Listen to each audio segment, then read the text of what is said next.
పరిగి నియోజకవర్గ అభివృద్ధికి ప్రభుత్వం భారీగా నిధులు మంజూరు చేయడంపై ఎమ్మెల్యే రామ్మోహన్ రెడ్డి హర్షం వ్యక్తం చేశారు. 368.30 కోట్ల రూపాయలతో 22 రహదారుల అభివృద్ధి పనులు చేపట్టనున్నట్లు వెల్లడించారు. పరిగి, దోమ, మహమ్మదాబాద్ మండలాల నూతన ఎంఆర్ఓ ఆఫీసుల నిర్మాణానికి 6.75 కోట్ల రూపాయలు మంజూరయ్యాయని తెలిపారు.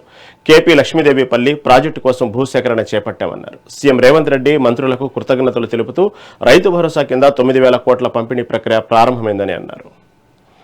హ్యామ్ రోడ్స్ అని కొత్త పథకాన్ని కాంగ్రెస్ ప్రభుత్వం తీసుకొచ్చింది.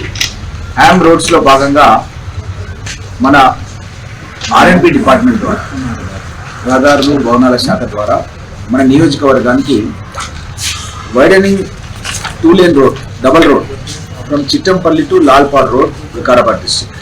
గతంలో మనం లాల్పాడ్ నుంచి ఆల్రెడీ చర్చించాం. లాల్పాడ్ నుంచి కొంత దూరం మన కంకల్ వరకు ఆల్రెడీ చర్చించడం, కొంత వర్క్ కూడా నడుస్తుంది, ప్రోగ్రెస్ ఉంది.